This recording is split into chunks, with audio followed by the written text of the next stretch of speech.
माना जाता है। हर मुस्लिम अपने जीवन में कम से कम एक बार वहां जाने की ख्वाहिश रखता है। कहा जाता है कि वहां पर भी कुछ हिंदू रीति रिवाजों का पालन किया जाता है, हालांकि वहां ऐसा कुछ नहीं होता है।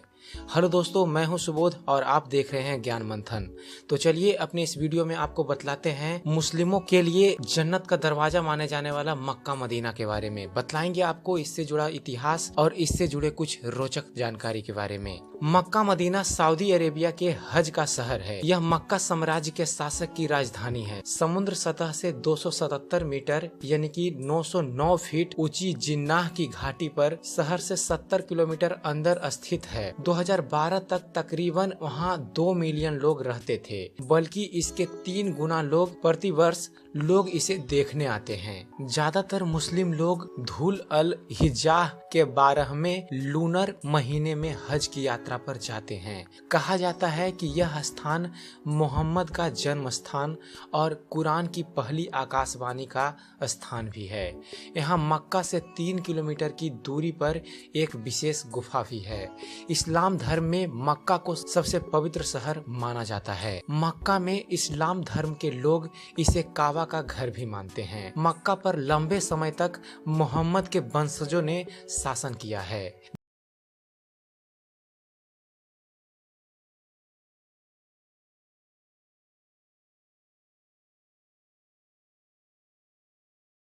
कि वे किसी भी हालत में उस शिवलिंग को हिंदुओं से बचाना चाहते थे और उस आत्मलिंग को शुक्राचार्य ने हिंदुओं से दूर रखने के लिए एक रेगिस्तान में स्थापित कर दिया, जो आज भी अरब में मक्का मदीना के नाम से जाना जाता है। आपको ऐसा लग रहा होगा कि हम ये कैसी बातें कर रहे हैं, लेकिन ये सच्चाई है और तथ्यों पर आधारित है।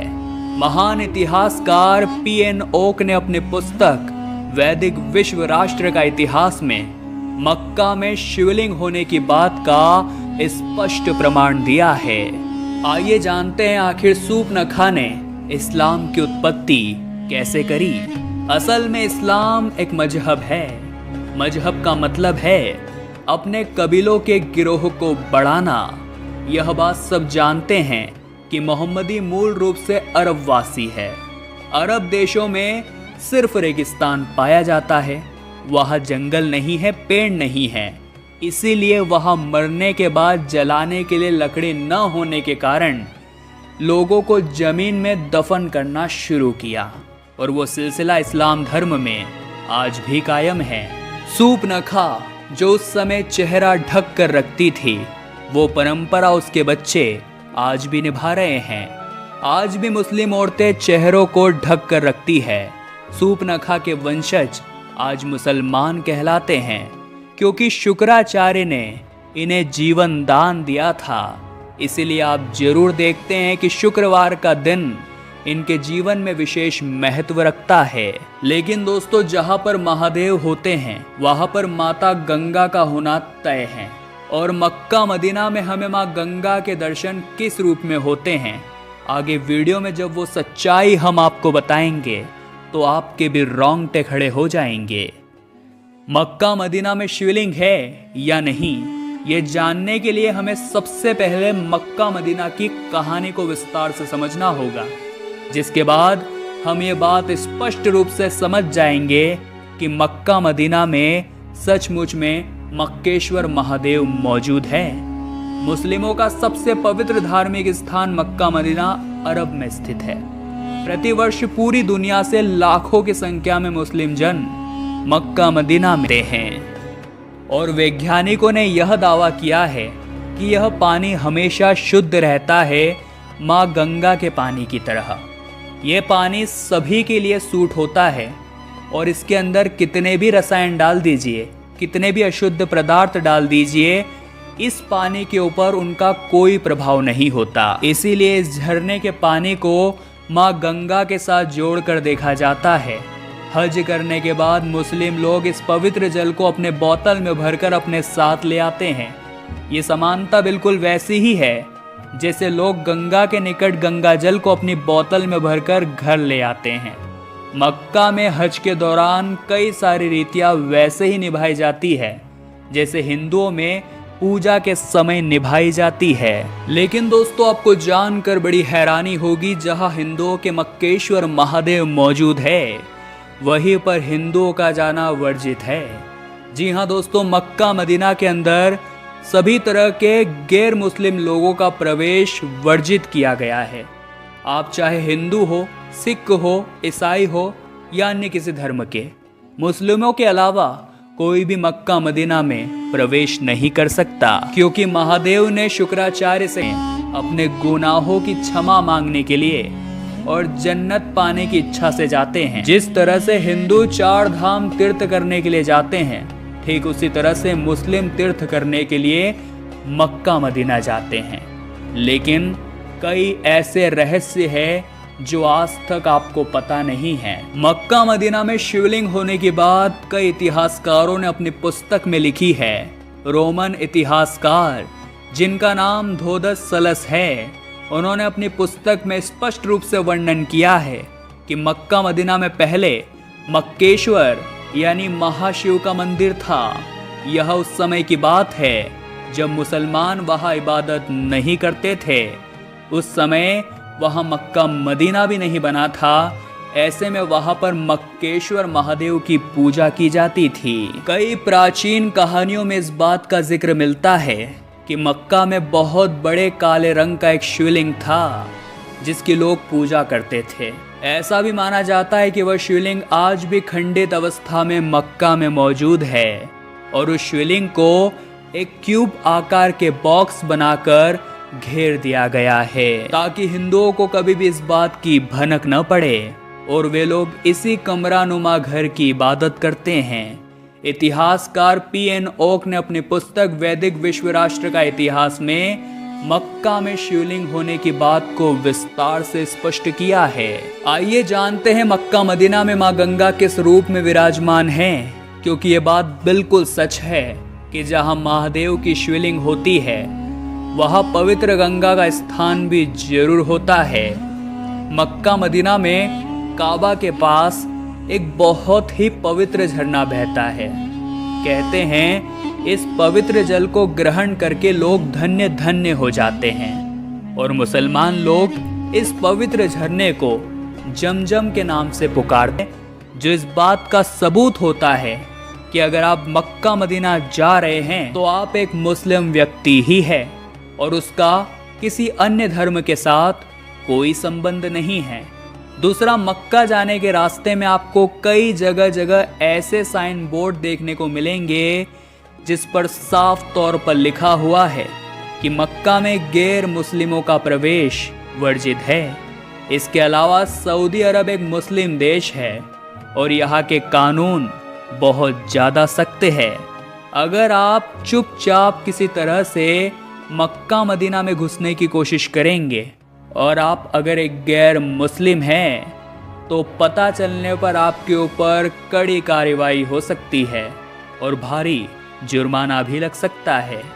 इसके बाद उस इंसान को तुरंत उस देश से निकालकर अपने देश में भेज दिया जाएगा। फिर भी आप खुद ही सोचिए, अगर एक साथ लाखों मुस्लिमों को ये बात पता चलती है कि कोई दूसरे धर्म का इंसान उनके पवित्र तीर्थ स्थल में चोरी छुपे घुस आया है, तो ऐसे में सभी मुस्लिम लोगों को यह लगेगा कि उनकी पाक जगह की पवित्रता खंडित हुई है और वे सभी लोग मिलकर उस इंसान का क्या हाल करेंगे, आप खुद ही समझ सकते हैं। वास्तव में दोस्तों बड़ी ही विडंबना है। इतने सारे इतिहासकार अपनी किताब में लिखते हैं कि मक्का मदीना में मक्केश्वर महादेव स्थित है, फिर भी हिंदू अपने आराध्य की पूजा नहीं कर सकता। वहां तो उसे प्रवेश करने की भी इजाजत नहीं है। लेकिन अब सवाल ये उठता है दोस्तों कि क्या कभी कोई हिंदू अपने आराध्य का पूजन वहां नहीं कर पाएगा? तो भविष्य पुराण में हमें एक भविष्यवाणी मिलती है। उस आधार पर जब कलयुग अपने चरम पर होगा, चूंकि कलयुग 4,28,000 साल का है और अभी केवल 5,000 साल ही बीते हैं। जब कलयुग का अंत चरम पर होगा, जब पाप बहुत ज़्यादा बढ़ जाएगा, देवता असुर बन जाएंगे, और इंसान अपनी इंसानियत को भूल जाएगा। और महादेव के कथन के अनुसार जैसे किसी वैष्णव द्वारा मक्केश्वर महादेव पर जल अर्पित होगा, मक्केश्वर महादेव वहां से बाहर आएंगे और सभी पापियों का अंत कर देंगे, सभी राक्षसों का खात्मा हो जाएगा और पूरे विश्व में पुनः सतयुग का निर्माण होगा, राक्षसों का अंत होगा और सनातन धर्म का डंका जोरों शोरों से चारों ओर बजेगा। आज की वीडियो में मक्का मदीना को लेकर सारे रहस्य हमने आपको बताए हैं और ये सारे रहस्य इतिहासकारों की खास किताबों के तथ्यों पर आधारित थे और कई ऐसे विषय हैं जो हमें सोचने पर मजबूर कर देते हैं कि क्या सचमुच में मक्का मदीना में मक्केश्वर महादेव मौजूद है और भविष्य में कब हमें उनके दर्शन प्राप्त होंगे। इस पूरी घटना को लेकर आप क्या विचार रखते हैं? क्या मक्का मदीना सचमुच में हिंदुओं का पवित्र स्थान है या मुस्लिमों का? नीचे कमेंट बॉक्स में बताइएगा और वीडियो में जानकारी अच्छी लगी हो तो लाइक जरूर करिएगा। हमारे चैनल को भी आप सब्सक्राइब करें ताकि आपको हमेशा ऐसी चमत्कारिक वीडियोस मिलती रहें। काला पत्थर अभी असल के में लिए आप शिवलिंग सभी है और क्या दर्शकों उस काले पत्थर पे अगर कोई हिंदू दूध चढ़ा देगा तो प्रलय आ जाएगा? इंटरनेट पे इस तरह की वीडियो देखने के बाद हमारे कई सारे दर्शकों ने हमसे पूछा कि आखिर मक्का मदीना की असली सच्चाई क्या है। और अगर आप भी इस सवाल का जवाब जानना चाहते हैं, फिर आप चाहे हिंदू हों या मुसलमान, ये वीडियो आपके लिए ही बनी है, जिसे देखने के बाद आपको किसी और वीडियो को देखने की जरूरत नहीं पड़ेगी। इसलिए अंत तक हमारे साथ बने रहें। दोस्तों, आज आपको इंटरनेट पर ऐसी बहुत सी वीडियोस वायरल होते हुए मिल जाएंगे जिसमें यह दावा किया जाता है कि मक्का मदीना भगवान शिव से जुड़ा हुआ है और यहाँ पर मौजूद जो काला पत्थर है वो और कुछ नहीं बल्कि शिवलिंग है।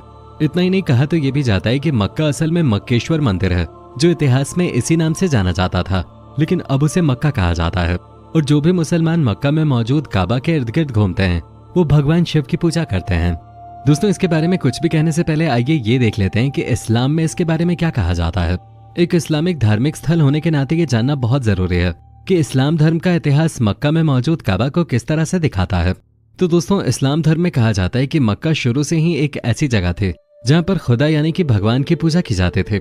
लेकिन इसका खास इतिहास हजरत इब्राहिम से ताल्लुक रखता है, जिन्हें इस्लाम धर्म का पैगंबर माना जाता है। इस्लामिक कथाओं के अनुसार एक बार हजरत इब्राहिम के सपने में अल्लाह आते हैं और उनसे कहते हैं कि तुम्हें अपनी सबसे कीमती चीज की कुर्बानी देनी होगी। हजरत इब्राहिम के पास सबसे ज्यादा कीमती चीज थी उनका बेटा इस्माइल, जिसका जन्म बहुत ही मुश्किलों से हुआ था। वो भी तब जब हजरत इब्राहिम काफी बूढ़े हो चुके थे, इसलिए उनका बेटा इस्माइल उन्हें जान से भी ज्यादा प्यारा था। हजरत इब्राहिम कभी भी अपने बेटे इस्माइल को खोना नहीं चाहते थे, लेकिन अल्लाह ने उसी की कुर्बानी मांगी थी जो उन्हें सबसे ज्यादा प्यारा हो। अपने पितामह को छोड़ते हुए इब्राहिम ने अल्लाह की बात मान ली और अपने लाडले बेटे इस्माइल की कुर्बानी देने का निर्णय कर लिया और फिर इस्माइल की कुर्बानी देने के लिए उसे मक्का के रास्ते लेकर चल पड़े। लेकिन तभी रास्ते में उनकी मुलाकात शैतान से होती है, जो हजरत इब्राहिम को यह समझाने लगा कि अपने खुद के बेटे की कुर्बानी नहीं देनी चाहिए, बुढ़ापे में यही बेटा उसके काम आएगा। शैतान ने हजरत इब्राहिम से तरह तरह की बातें की। अब इसके बाद इब्राहिम का मन डगमगाने लगा। इब्राहिम को बहुत ही समय बाद बेटे का सुख प्राप्त हुआ था और अब उनकी उम्र भी नहीं थी कि वो एक दूसरे बेटे को जन्म दे सके, इसलिए कुर्बानी का यह फैसला इब्राहिम को भारी लगने लगा था। अपने डगमगाते मन के साथ इब्राहिम ने बहुत सोचा और फिर ये निर्णय लिया कि वो इस शैतान की बात नहीं मानेंगे और अल्लाह के हुक्म का पालन करेंगे। जिसके बाद हजरत इब्राहिम अपने बेटे को कुर्बानी वाली जगह पर लेकर गए। लेकिन अपने हाथों से अपने बेटे को कुर्बान करना आसान नहीं था, इसलिए इब्राहिम ने पहले तो अपने बेटे इस्माइल को लिटा दिया और फिर अपनी आंखों में पट्टी बांध ली। जिसके बाद हजरत इब्राहिम ने अपनी चाकू निकाली और उसी चाकू से कुर्बानी दे दी। कुर्बानी करने के बाद जब हजरत इब्राहिम ने अपनी आंखों से पट्टी हटाई तो देखा कि सामने एक बकरा मौजूद था जिसकी कुर्बानी दी जा चुकी थी। वहीं उनका बेटा बिल्कुल सही सलामत था। इस नजारे को देखकर हजरत इब्राहिम समझ गए कि अल्लाह उनका इम्तिहान ले रहे थे, जिसमें वो पूरी तरह से पास हो गए हैं और यहीं से बकरीद की शुरुआत हुई। जैसा कि आप सभी जानते हैं कि बकरी ईद में बकरे की कुर्बानी दी जाती है और इसी वक्त मक्का मदीना में हज की यात्रा भी होती है, जिसे करने के लिए पूरी दुनिया के कोने कोने से इस्लाम धर्म को मानने वाले लोग सऊदी अरब के मक्का मदीना जाते हैं। हज यात्रा करने के दौरान तीसरे दिन एक जगह पे पहुंचा जाता है जहां एक प्रतीक बनाया गया है जिसे शैतान का प्रतीक कहा जाता है। यहीं पर हर मुसलमान हज की यात्रा करने के दौरान पत्थर मारता है और ऐसा करना शैतान को पत्थर मारना कहा जाता है, क्योंकि शैतान ने हजरत इब्राहिम को भटकाने की कोशिश की थी, उन्हें अल्लाह का आदेश मानने से रोका था। इसलिए हर मुसलमान वहीं पर शैतान को पत्थर मारता है ताकि कोई भी आकर उन्हें अल्लाह के हुक्म को मानने से मना न करे। जब मुसलमान बकरी ईद के मौके पर मक्का में मौजूद काबा की परिक्रमा करने के लिए आते हैं तो उसे हज की यात्रा कहा जाता है। अगर वो बाकी किसी और दिन यहाँ आ जाते हैं तो उसे उम्रा कहा जाता है। तो दोस्तों, यह है मक्का मदीना का वो इतिहास जिसके बारे में इस्लाम धर्म में बताया जाता है। पर कुछ ऐसे भी लोग हैं जो इस बात का दावा करते हैं कि यहाँ पर मक्का नहीं हुआ करता था, बल्कि जहाँ पर काबा की काली इमारत मौजूद है वो मक्केश्वर मंदिर हुआ करता था, जहाँ शिव की पूजा होते थे। लेकिन अगर हम इतिहास के पन्नों को पलटकर देखें तो किसी भी किताब में इस तरह के दस्तावेज नहीं मिलेंगे जो कहते हो कि मक्का असल में मक्केश्वर मंदिर है। कई सारे ऐसे इतिहासकार जो इस घटना के पहले आए थे, यानी कि पैगंबर मोहम्मद के जन्म के पहले जो लोग मक्का गए थे, अगर हम उनके द्वारा लिखी गई किताबों को खोलकर देखेंगे तो उसमें ऐसा कोई भी जिक्र नहीं मिलेगा जो ये कहता हो कि यहाँ पर मक्केश्वर मंदिर ही हुआ करता था। ऐसे में हम इस बात को पूरी तरह से सच नहीं कह सकते, और अगर कोई इस बात का दावा करता है तो उसे इन सारी चीजों का पुख्ता सबूत देना होगा, क्योंकि अभी तक तो ऐसे कोई प्रमाण नहीं मिले हैं जो ये कहते हैं कि मक्का असल में मक्केश्वर मंदिर था। पर सबसे ज्यादा लोगों का सवाल इस विषय में है कि आखिर वो काला पत्थर क्या है, क्या वो शिवलिंग है, और क्या काबा में भगवान शिव को कैद किया गया है। सबसे पहले उस पत्थर की बात करते हैं जिसके बारे में ये दावा किया जाता है कि वो असल में एक शिवलिंग है। हम उसके आकार को देखें, ये दूर दूर तक कहीं से भी शिवलिंग से मैच नहीं करता, और इतिहास में भी इसकी कोई जानकारी नहीं मिलती है। लेकिन अगर हम ये कहें कि कोई हिंदू वहां जाकर दूध डाल देगा तो मुसलमानों द्वारा कैद किए गए भगवान शिव आजाद हो जाएंगे, ऐसे में शायद इस बात में कोई भी सच्चाई नहीं है, क्योंकि जब कोई भी शिवलिंग टूट जाता है तो उसे खंडित शिवलिंग कहा जाता है और उसकी कभी भी पूजा नहीं की जाती है। और इस आकार को भी आप कहीं से भी शिवलिंग का आकार नहीं कह सकते हैं। ऐसे में दोस्तों, इतिहास में क्या हुआ उसकी जानकारी मिले बिना कोई प्रमाणित दावा नहीं किया जा सकता। यहाँ पर शिवलिंग मौजूद है या फिर ये मंदिर हुआ करता था, ऐसा बिल्कुल नहीं कहा जा सकता। और अगर इन सारी चीजों को किनारे कर दिया जाए तो सबसे ज्यादा सोचने वाली बात यह है कि क्या भगवान शिव को कोई कैद कर सकता है। दोस्तों, भगवान शिव वो नाम है जिन्होंने सृष्टि की रचना की है, वो सृष्टि को चलाते भी हैं। उनके पास ऐसी विकराल शक्तियां हैं जिसके जरिए वो न केवल सृष्टि को बना सकते हैं बल्कि एक ही झटके में पूरी सृष्टि को तहस नहस कर सकते हैं। अब इस तरह के परम शक्तिमान को कैद कर पाना मुश्किल ही नहीं, नामुमकिन है। फिर चाहे वो कोई मनुष्य हो या देवता, कोई इंसान हो या राक्षस, भगवान शिव को काबू कर पाना स्वयं भगवान शिव के वश में भी नहीं है, तो फिर इंसान दूर की बात है। भगवान शिव के दो रूप हैं, एक निराकार रूप और दूसरा साकार रूप। साकार रूप में हम भगवान शिव की पूजा करते हैं, वहीं निराकार रूप में हम शिवलिंग की पूजा करते हैं।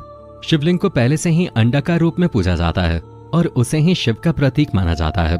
शिवलिंग में भगवान शिव बसे नहीं होते हैं, इसे सिर्फ प्रतीक के रूप में माना जाता है। और भगवान सदाशिव तो बिना किसी आकार के पूरी सृष्टि में समाये हुए हैं। महाभारत के युद्ध के दौरान जब श्री कृष्ण ने भगवान का विराट रूप दिखाया था तो उन्होंने कोई आकार नहीं दिखाया था, बल्कि दिव्य दृष्टि दी थी, जिससे अर्जुन ने वो रूप देखा था जिसमें सभी देवता का आकार सब कुछ समाया हुआ था। उसी में भगवान शिव भी नजर आए थे, उसी में भगवान विष्णु भी नजर आए थे, यहाँ तक कि उसमें ब्रह्मा भी नजर आए थे। हर आकार उसी में नजर आया था, जो कि पूरे संसार का एक रूप था जिसका कोई भी आकार नहीं होता। हम उन्हें सदाशिव के रूप से पूजते हैं और उन्हीं के प्रतीक शिवलिंग की पूजा करते हैं। और जब उसकी पूजा की जाती है तो उसमें एक शक्ति आ जाती है। इसीलिए शिवलिंग के आसपास ऐसा एहसास होता है कि जैसे यहाँ कोई चमत्कारिक शक्तियां मौजूद हैं। अब आप सोच लीजिए कि अगर किसी जगह पर शिवलिंग होगा तो वहाँ चमत्कारिक शक्तियां होंगी, और जहाँ कहीं भी चमत्कारिक शक्तियां होंगी वहाँ भला कोई किसी को कैद कैसे कर सकता है। और अगर हम अपनी पूरी जांच पड़ताल से इस बारे में बताएं तो दोस्तों, मक्का के अंदर शिवलिंग होने की बात सिवाय भ्रम के या फिर कह लीजिए अफवाह के और कुछ नहीं है। हाँ, अगर कल को कोई इंसान आकर इन सारी चीजों का सबूत देता है तो फिर सोचा जा सकता है, लेकिन अभी तक ऐसा कोई भी सबूत नहीं मिला है। इसलिए आजकल के आधुनिक और पढ़े लिखे युग में लोगों द्वारा फैलाई गई अफवाह पर विश्वास करना सिवाय बेवकूफी के और कुछ नहीं है। बाकी आपको क्या लगता है, क्या वाकई में मक्का में मौजूद काबा के अंदर शिवलिंग है, या फिर आप वीडियो में बताई गई बात से सहमत हैं? अपना जवाब हमें कमेंट के जरिए बताना बिल्कुल भी ना भूलें। और इसी तरह के इन्फॉर्मेटिव और इंटरेस्टिंग वीडियोस को लगातार देखते रहने के लिए चैनल को सब्सक्राइब करना बिल्कुल भी ना भूलें। जिनमें शरीफ भी शामिल हैं जो स्वतंत्र रूप से शासन करते थे। मक्का का निर्माण 1925 ईस्वी में इब्न सौद ने आकार और आकृति को देखते हुए मक्का एक बेहतरीन और खूबसूरत इमारत है। अब आपको बतलाते हैं काबा के बारे में। प्राचीन काल से ही मक्का धर्म तथा व्यापार का केंद्र रहा है। यह एक सक्रिय, बलुई तथा अनुपजाऊ घाटी में बसा है जहां वर्षा कभी कभी ही होती है, मगर नगर नगर का खर्च यात्रियों से प्राप्त कर द्वारा पूरा किया जाता है। यहाँ पत्थरों से निर्मित एक विशाल मस्जिद है जिसके मध्य में ग्रेनाइट पत्थर से बना आयताकार काबा स्थित है जो 40 फुट लंबा तथा 33 फुट चौड़ा है। इसमें कोई खिड़की नहीं है बल्कि एक दरवाजा है। काबा के पूर्वी कोने में जमीन से लगभग 5 फुट की ऊंचाई पर पवित्र काला पत्थर स्थित है। मुस्लिम यात्री यहाँ आकर काबा के 7 चक्कर लगाते हैं, इसके बाद इसे चूमते हैं। पैगंबर मोहम्मद का जन्म स्थल मक्का मदीना को कहा जाता है यहाँ मोहम्मद साहब ने लगभग 5700 ईसा पूर्व जन्म लिया था। फिर मक्का वासियों से झगड़ा हो जाने के कारण मोहम्मद साहब 622 ईस्वी में मक्का छोड़कर मदीना चले गए। अरबी भाषा में सफर करना हिजरत कहलाता है। यहीं से संवत हिजरी की शुरुआत हुई थी। मोहम्मद साहब के पहले मक्का का व्यापार मिस्र देशों से होता था। मस्जिद के समीप ही जमजम का पवित्र कुआं है। पैगंबर मोहम्मद साहब ने शिष्यों को अपने पापों से मुक्ति पाने के लिए जीवन में कम से कम एक बार मक्का आना आवश्यक बताया है। अतः विश्व के कोने कोने से मुस्लिम लोग पैदल, ऊँटों पर चढ़कर, ट्रकों में तथा जहाजों से यहाँ आते हैं। पहले यहाँ पर केवल मुस्लिम धर्मवासियों को ही आने का अधिकार प्राप्त था। इसके कुछ मील तक चारों ओर के क्षेत्र को पवित्र माना जाता है। अतः इस क्षेत्र में कोई युद्ध नहीं हो सकता और ना ही कोई पेड़ पौधा काटा जा सकता है। अब आपको बतलाते हैं मक्का मदीना का हज यात्रा का समय क्या होता है। कहा जाता है सऊदी अरब की धरती पर ही इस्लाम का जन्म हुआ था, इसलिए मक्का और मदीना जैसे पवित्र मुस्लिम तीर्थ स्थल उस देश की जागीर हैं। मक्का में पवित्र काबा है जिसकी प्रदक्षिणा कर हर मुस्लिम अपने आप को धन्य मानता है। यही वह स्थान है जहां हज यात्रा संपन्न होती है। संपूर्ण विश्व में इस्लामी तारीख के अनुसार 10 जिलहज को विश्व के कोने कोने से मुस्लिम इस पवित्र स्थान पर पहुंचते हैं जिसे ईद उल अजहा की संज्ञा दी जाती है। भारत में इसे सामान्य भाषा में बकरा ईद यानी कि बकरीद कहा जाता है। हज संपन्न करने के पश्चात उसकी पूर्णाहुति तब होती है जब शरीयत द्वारा मान्य पशु की कुर्बानी दी जाती है। मक्का में मस्जिद अल हरम नाम से एक विख्यात मस्जिद है। इस प्राचीन मस्जिद के चारों ओर पुरातात्विक महत्व के खंभे हैं, लेकिन कुछ समय पहले सऊदी सरकार के निर्देश पर इसके कई खंभे गिरा दिए गए। इस्लामी बुद्धिजीवियों में से अनेक लोगों का यह मत है कि इसी के पास से पैगंबर साहब बुर्रक यानी कि पंख वाले घोड़े पर सवार होकर ईश्वर का साक्षात करने के लिए स्वर्ग पधारे थे। बताया जाता है कि मस्जिद अल हरम 356,800 वर्ग मीटर में फैली हुई है। कहा जाता है कि इसका निर्माण हजरत इब्राहिम ने किया था। अब इस मस्जिद के पूर्वी भाग के खंभों को धराशाही किया जा रहा है। इतिहास की दृष्टि से इसका महत्व इसलिए अधिक है क्योंकि यहाँ पैगंबर हजरत मोहम्मद एवं उनके साथियों के महत्वपूर्ण क्षणों को अरबी में अंकित किया गया है। चलिए अब आपको बतलाते हैं मुस्लिमों के पवित्र धार्मिक स्थल मक्का मदीना के अंदर है क्या। दोस्तों, मक्का की आधारशिला आज से लगभग 1400 वर्ष पूर्व मोहम्मद पैगंबर साहब के द्वारा की गई थी। यह बाहर से देखने में एक चौकोर कमरा नुमा इमारत दिखाई देती है जिस पर काला लिफाफ चढ़ा हुआ है। इसके चारों तरफ मस्जिद बनी हुई है जिसमें हज के लिए आने वाले यहाँ तमाम मुस्लिम समाज के लोग जायरीन अल्लाह की इबादत करते हैं और अपने गुनाहों के लिए माफी मांगते हैं। मक्का में ही पैगंबर साहब के चरण के चिन्ह भी मौजूद हैं। इन्हें भक्तों के दर्शनार्थ के लिए रखा गया है। सभी वहाँ पर जाकर इनके दर्शन कर अपने आप को धन्य समझते हैं। इसके अतिरिक्त मक्का में एक काले रंग का पत्थर भी है जिसे मुस्लिम लोग चूमते हैं तथा मन्नत मांगते हैं। मक्का में ही एक कुआं भी है जिसका पानी कभी नहीं सूखता। जायरीनों के लिए 24 घंटे इस कुएं से पानी निकाला जाता है। इस पानी को पवित्र मानकर इसे विभिन्न कामों में लाया जाता है। आज से लगभग 70 वर्ष पूर्व मक्का ऐसा दिखता था। वहाँ तब काले लिफाफ से ढका चौकोर कमरा नहीं हुआ करता था, वरन खुला हुआ एक स्थान था जहाँ सभी अल्लाह की इबादत करते थे। तो आशा करता हूँ मक्का मदीना पर बनाया गया हमारा ये वीडियो आपको पसंद आया होगा। अगर जो आपको हमारा वीडियो पसंद आता है तो आप इसे लाइक कीजिए, शेयर कीजिए, ताकि आपके माध्यम से यह जानकारी और दूर तक पहुँच सके। और हमारे चैनल को सब्सक्राइब करना ना भूलें। हमारे चैनल को सब्सक्राइब कीजिए और देखते रहिए, जानते रहिए। धन्यवाद। जय हिंद।